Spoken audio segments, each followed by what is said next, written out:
Welcome back.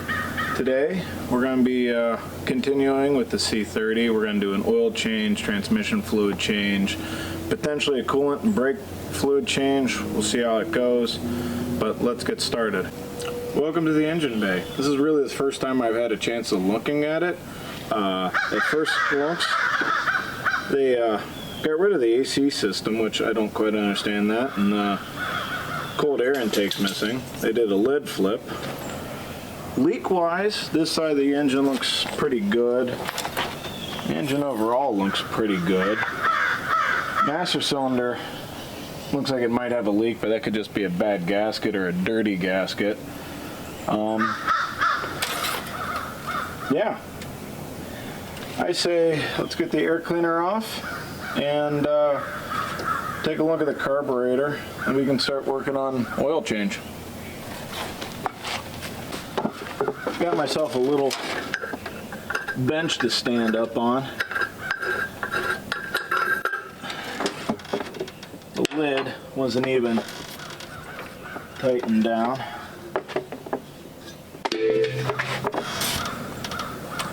Oh, we got ourselves a sensor on here. Wonder what that's all about.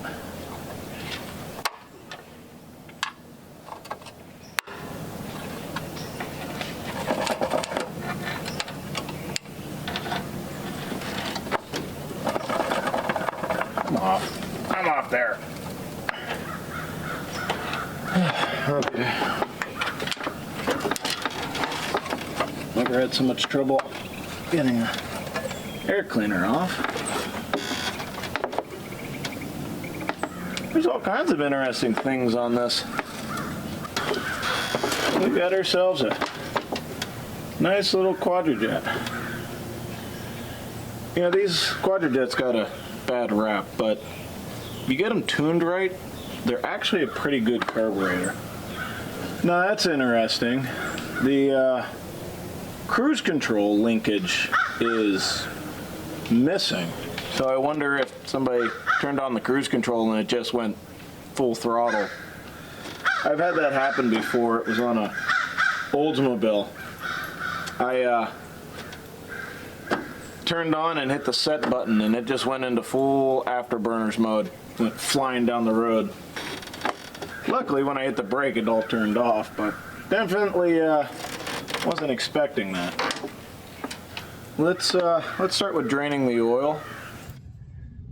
Okay, now that we're under the truck, I can see a couple things. One, the inspection cover is missing, so somebody's been here.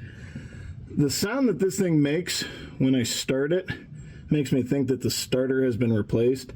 May or may not need shimmed. A little bit of oil on the back of this, but you know, Chevy rear seals. This one doesn't look too terrible. The other truck, this whole entire undercarriage is coated in oil, so you don't have to worry about the frame rusting. Everything else underneath here is actually pretty good shape.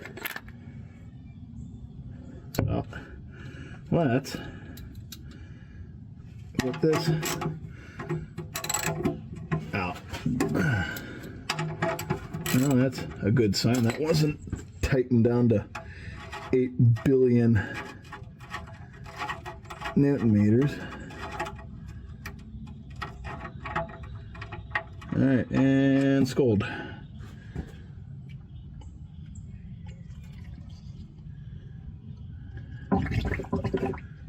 Excuse me. Here, let's open this up. I'll have to vent a little bit better.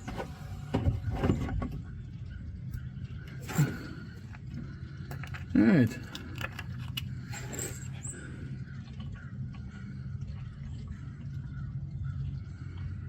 Well, it's not a magnetic bolt, but it doesn't look too terrible. Did any big scary chunks come out while I was gone? Oh, come on. All right. Yeah, that's Huh? Good, the exhaust is cooled off.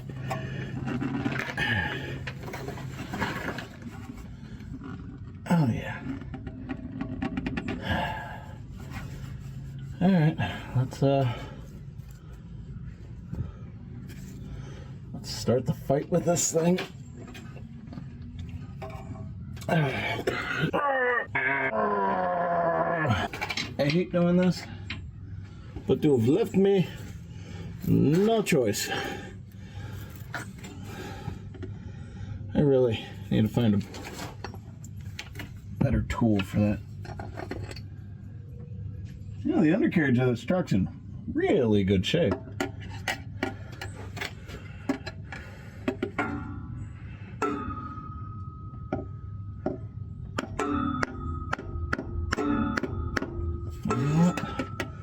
Let's see. There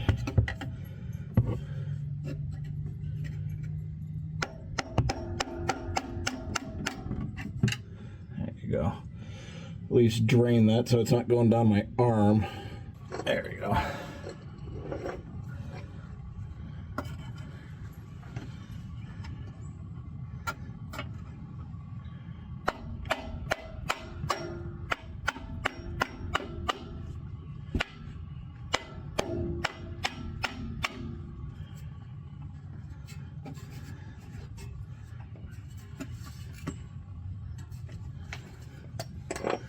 Alright.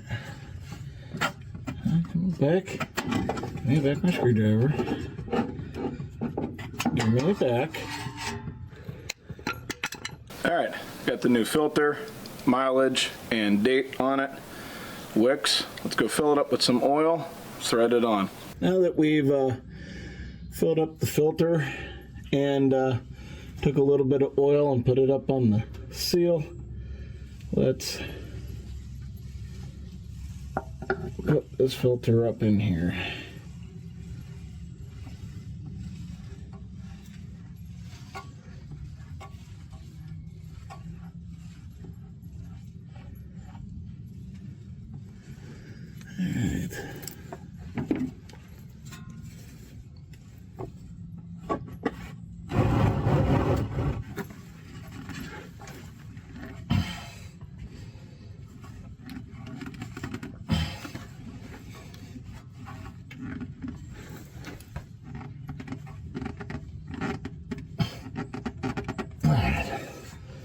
All right. That should be good enough. All right, next, what did I do with that plug? There it is. Put this back in. Get back to the top side. Give her some new oil. Well, after finding the dirtiest filter imaginable, let's fill this up. It's a nice shiny new cap.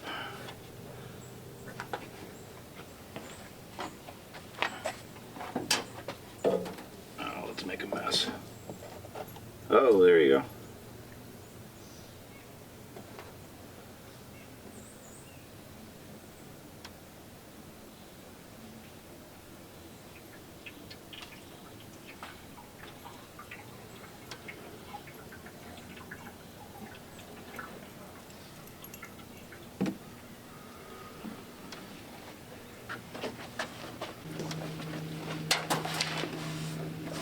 Up.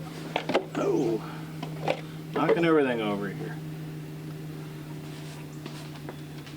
Yeah, I don't want my old Chevy to get oily. Where did that put us? Probably nowhere near enough.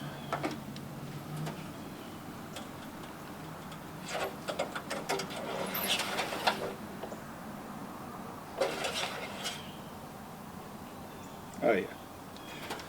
Yeah, nowhere near enough. Go crack the other bottle.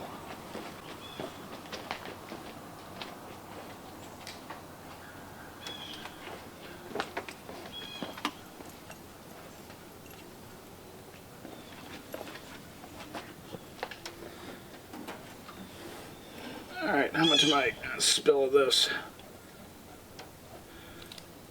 You know, I was looking at one of the stickers on the radiator support. Apparently this has two 30-gallon tanks on it. I thought it had two 20-gallon tanks, but that's it's quite a bit of fuel. Let's see where that puts us.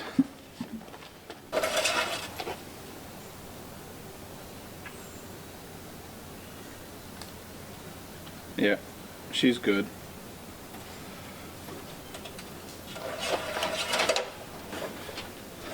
All right.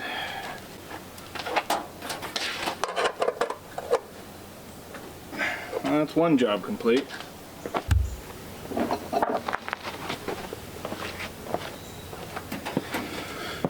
Now that we put oil in it, let's start it, see what kind of oil pressure we got. And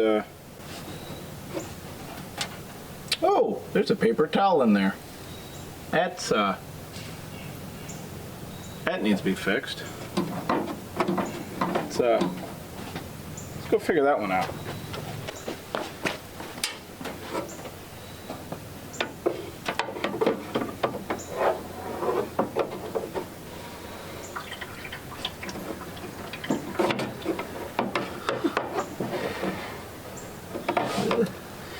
This is why some people should not be allowed to work on their own vehicles.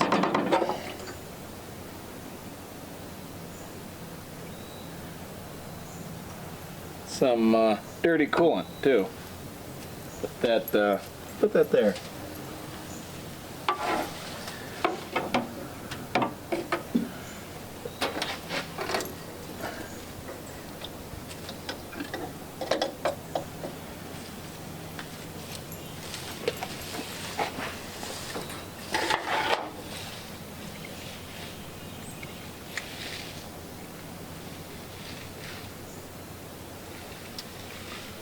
Well, radiator is full. Hopefully there's no paper towel in it. What are we doing? Yeah, I'll get a new cap for that. Yes, start it. Let's see what kind of oil pressure we get.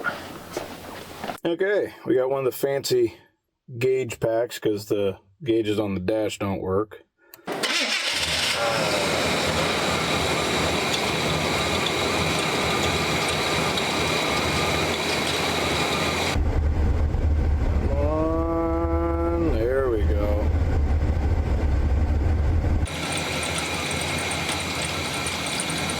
Well, other than the alternator sounding like it's being run by gerbils,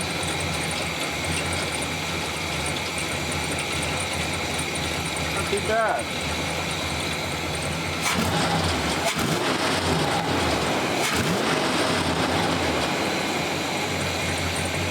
I don't know, something about a quadrajet. I love the sound when the back barrels open up, but on this engine, you're definitely dumping gallons of fuel into it. Let's turn it off, let it cool down a little bit, and we'll start doing plugs and wires. Okay, with the plugs gap being checked, I'm also going to replace the cap and rotor. So let's take this off and take a look at what we got. We got a screwdriver that's too long, and we got a shorter one.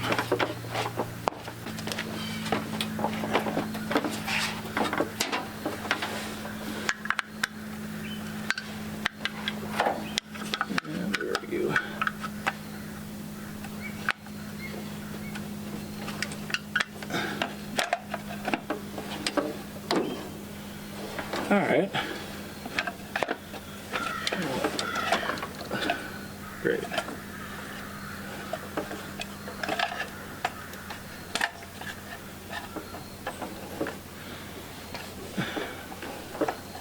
All right, well, when all I have is defrosters, I'll have to look at this video and remember to connect that back up. All right, looks like somebody has wrapped this up.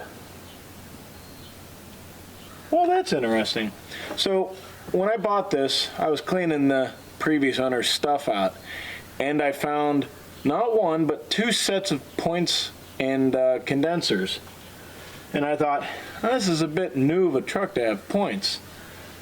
Well, either it had points or somebody converted it over, because this is very much not points. So I wonder what those came off of.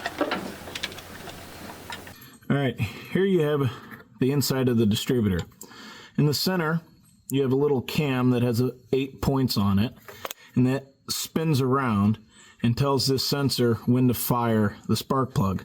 Now you have these weights right here that will, as it spins faster, swing out and advance that cam.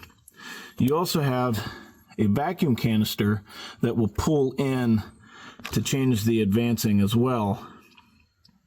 You can change these springs out to change how fast or slow that advancing happens, but this is a digital version of points. Now that we got the rotor out, we can compare it. Looking at it, you can see this one's worn a little bit, and the center tab that runs off of the coil got a little bit of a divot, so this is still good, but it's seen some miles. Now, one thing to keep in mind, the 2 bolts, one has a notch. That notch lines up with a tab on there so that you're not 180 out. Okay, now that the rotor's in, we can start changing over the cap. Now this center part here is where the coil goes. On some engines the coil's a little canister, like the Plymouth, that is somewhere else in the engine bay. This is right on top, and it's held on with 2 little bolts that are easy to lose and drop, and that would be bad. So I'll put that there.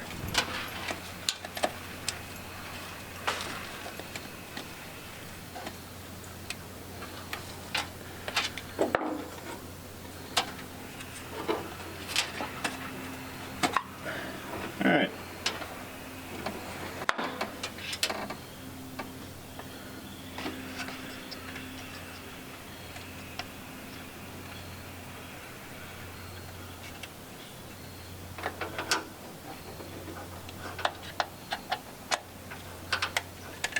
There are 4 screws that are a little bit longer that hold the coil in the cap.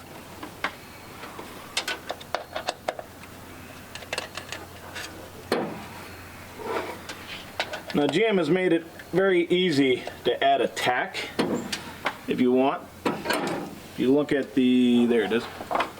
On here you have the 3 connections for your coil, your battery, and then there's a tab right there for tack. That's where you run your tack to, and you don't have to go hunting around for which wire in this coil you need to hook up to. Alright, gently slide this out. So there'll be an insulator and a button. When you get a new cap, it should come with that. And then there's this grounding tab that's easy to forget about.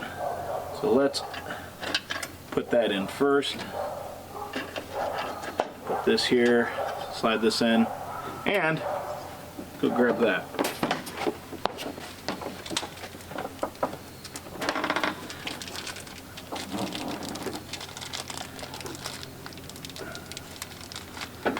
Alright, before we get too ahead of ourselves, you would have gotten a whole lot of nothing without this little button.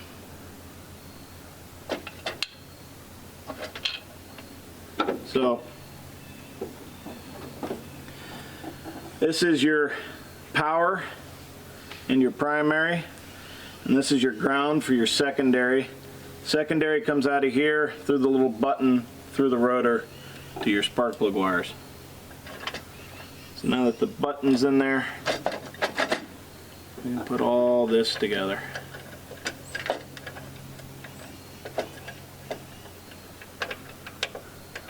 Oh, come on. There you go. Alright, so we got a ground, 2 connections.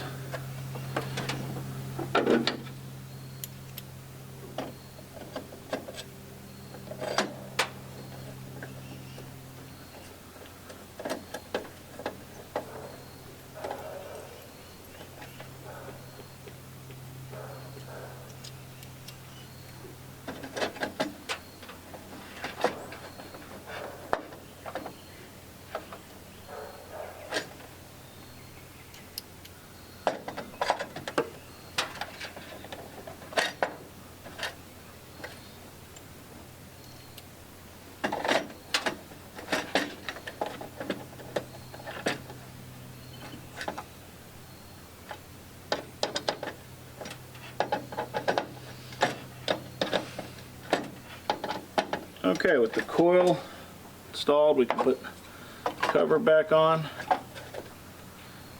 Reinstall these two screws.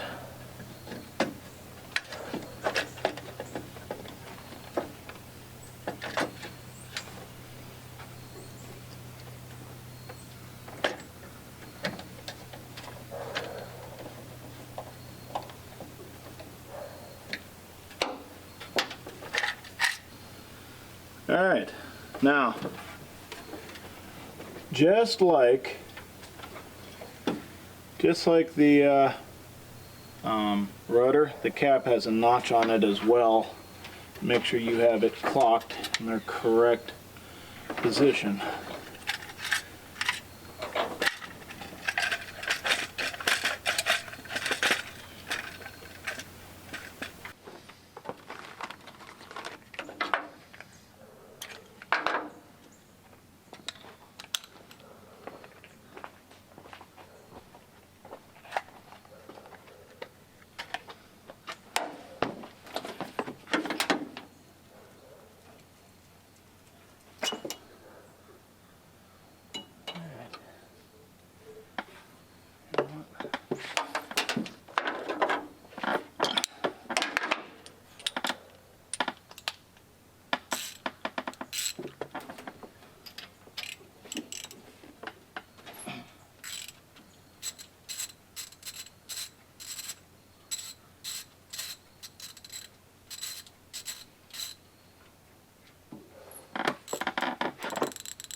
That plug doesn't look all that bad.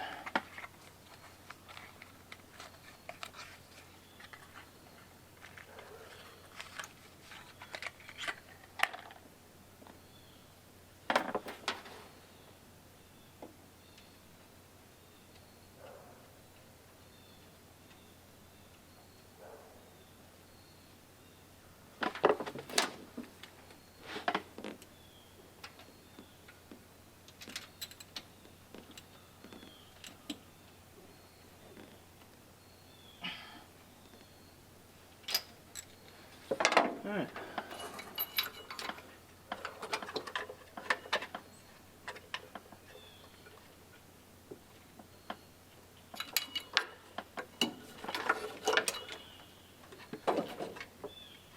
Now, in a Chevy that hasn't been fussed with, number one is this cylinder and should be this connection, which, looking at the old cap, that's exactly what it is. Sometimes people will just throw a distributor in there any which way, and that's not the correct way of doing that. Let's go get a new wire. Okay.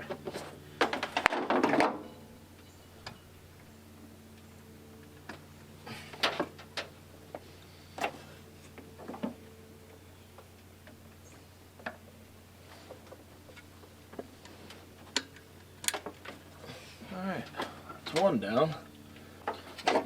Let's see what cylinder number 3 is cooking.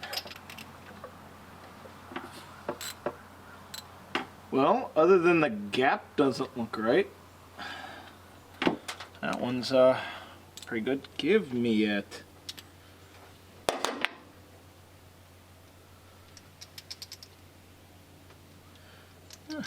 Why is everything fighting me today? Oh, I just noticed on the old cap, it has a crack on it. It's actually broken. Good thing I'm replacing it.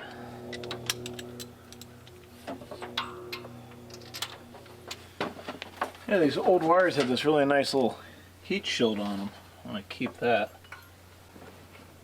Cylinder number 5. Cylinder number 5. Oh! Don't fall off. Cylinder number 5. Sounds like it wasn't attached.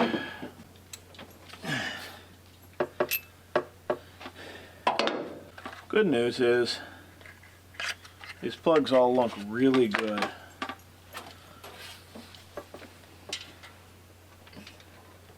Nothing oil fouled.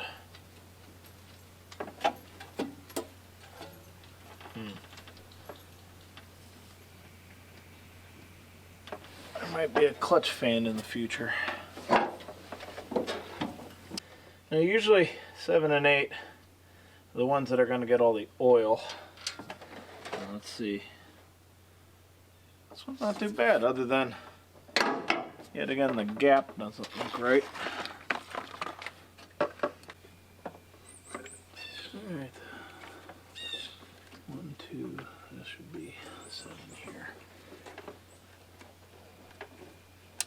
There you go. Nice click out of that one. Alright, that should be this side.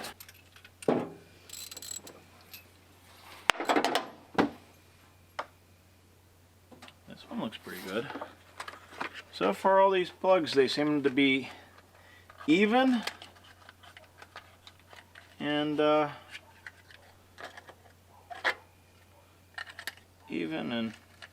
slightly undergapped, but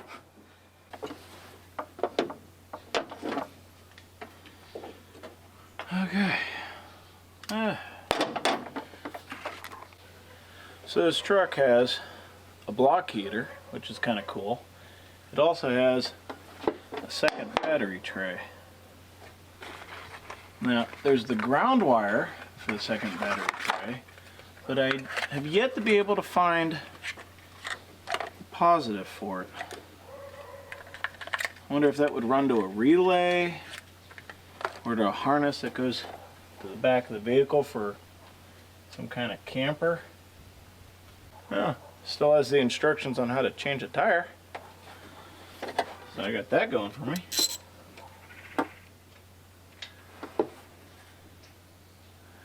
Good, good, good, good.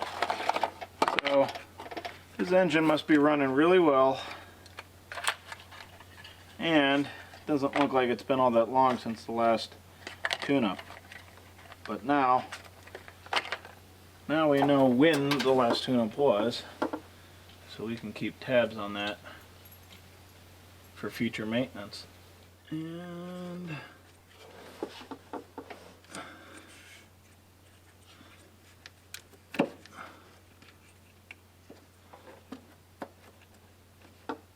okay. Well, let's remove some tools and start her up. Well, I was getting ready to do the transmission fluid change, and I was looking at the new transmission filter, and it's rusted out of the box. So I'm not going to use that, because rust is something you don't want floating around inside your transmission. So we'll return this, get a better one some other day. With not being able to do anything with the transmission, let's look at the brake fluid real quick, and then we can button up the air filter. Everything else we'll have to wait until we get the parts in.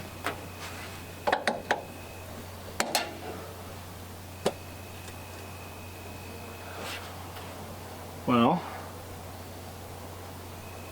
seal's a little dirty, and the fluid is very much dirty.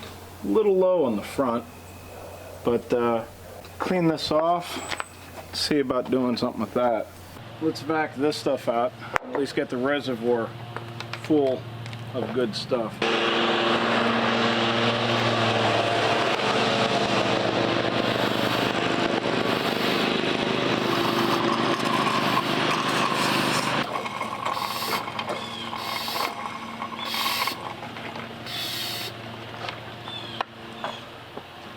Now we got some new .3 we will put in there.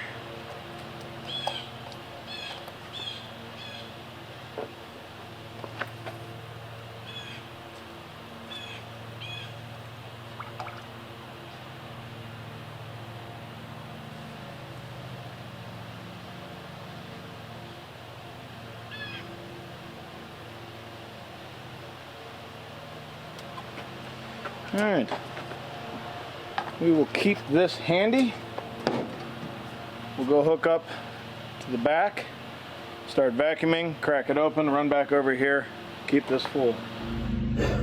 So we'll stick this onto the end of that. And now that we know that this will break open easily, I don't mind using a wrench to crack it open.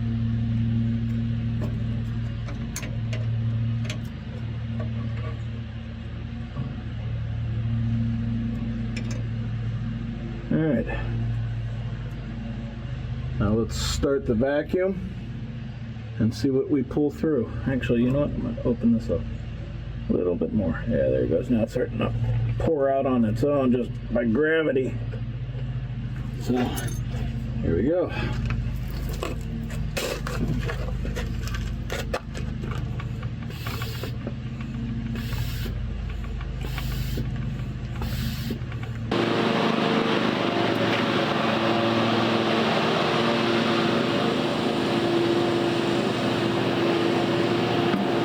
Run about 1.5 reservoirs. Alright, so the brake fluid coming out of here looks really, really clean.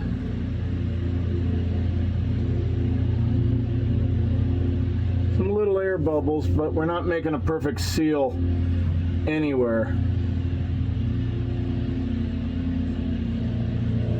So I'm going to clamp this one off once I can find where, there it is.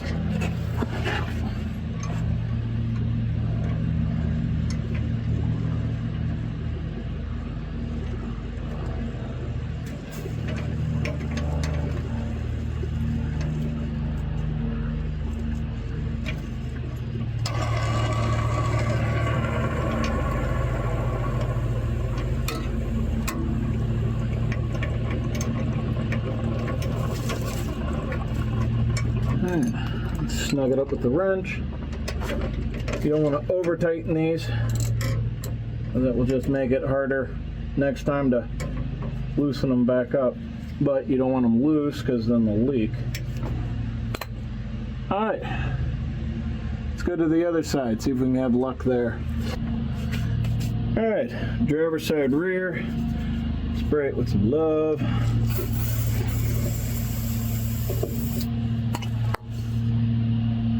And let's see if we're gonna go 2 for 2.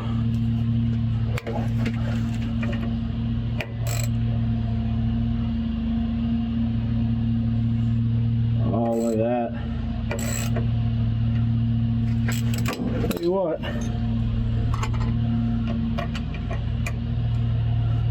like I said, freeze off is a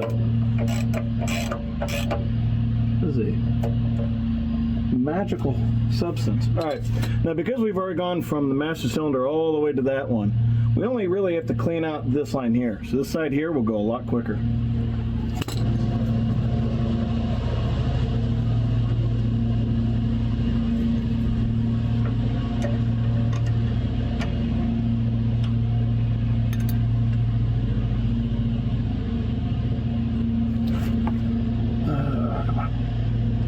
Come on. I know you want to. Come on. I know you want to. There you go. All right.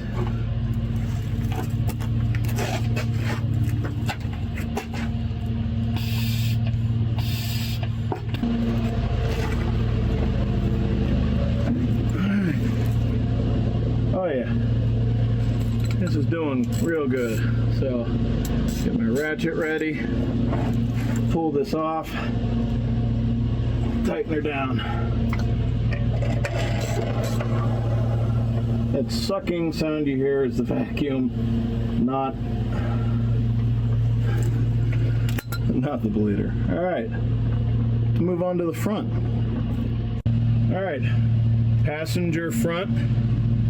I don't know how well you can see the bleeder right here, but just like the other ones, spray it with a little bit of stuff.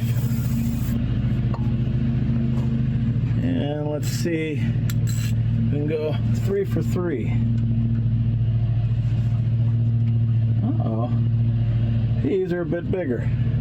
BRB.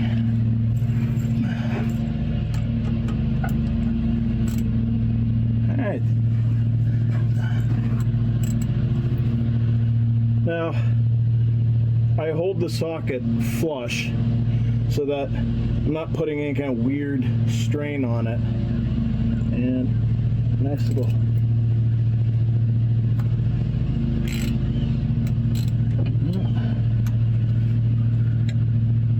I think that's some weird other size.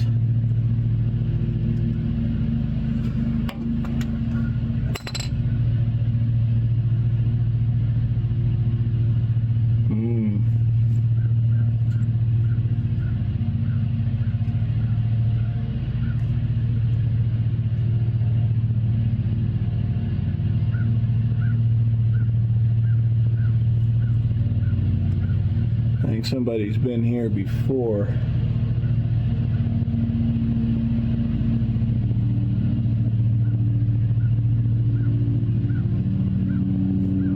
Yeah, somebody has definitely been here before. See, now this is all messed up. Let's try to mess it up some more. Let's try some channel locks.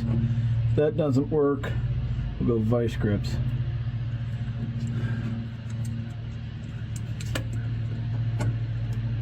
Oh, it's always in between the two.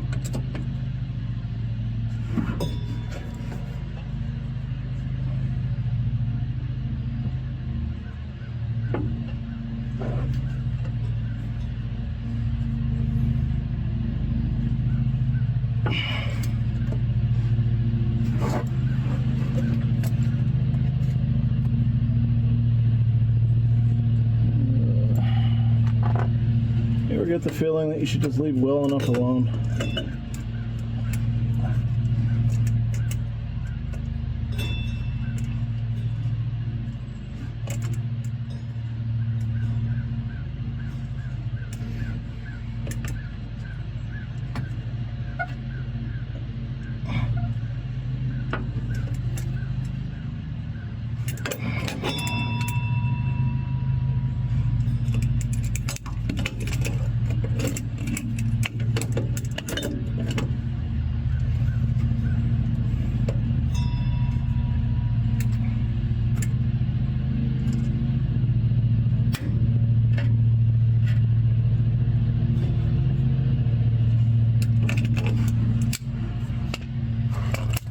I got it to break free.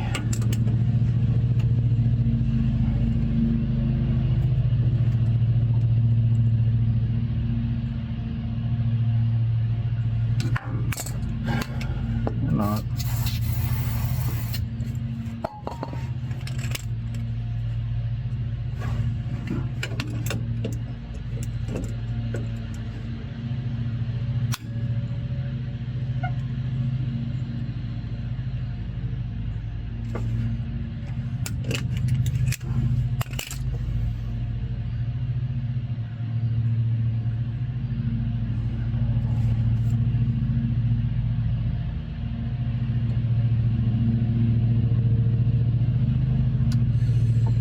Oh, do I really want to mess with this?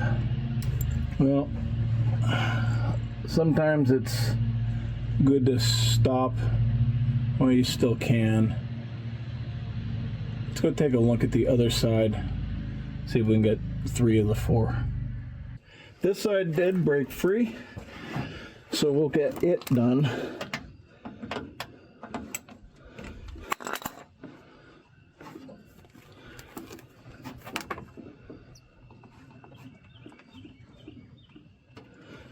All right.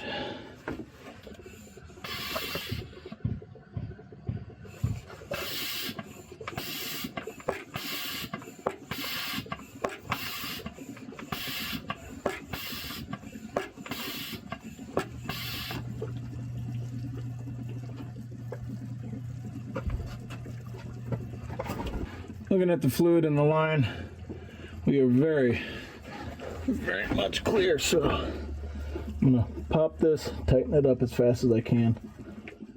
Yeah, actually, I was able to tighten this one up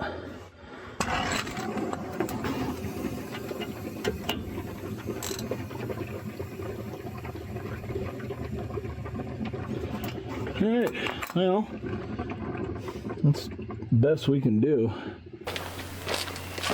Alright, so today we did plugs, wires, cap rotor, so ignition system.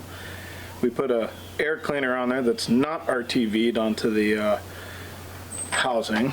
Don't know why. We bled most of the brakes. The only line that we didn't get a chance to bleed was the one that goes from the proportioning valve to the front passenger. That bleeder is just on there. We fixed a couple other little odds and ends that we saw. All in all, pretty good day. So until next time, take care.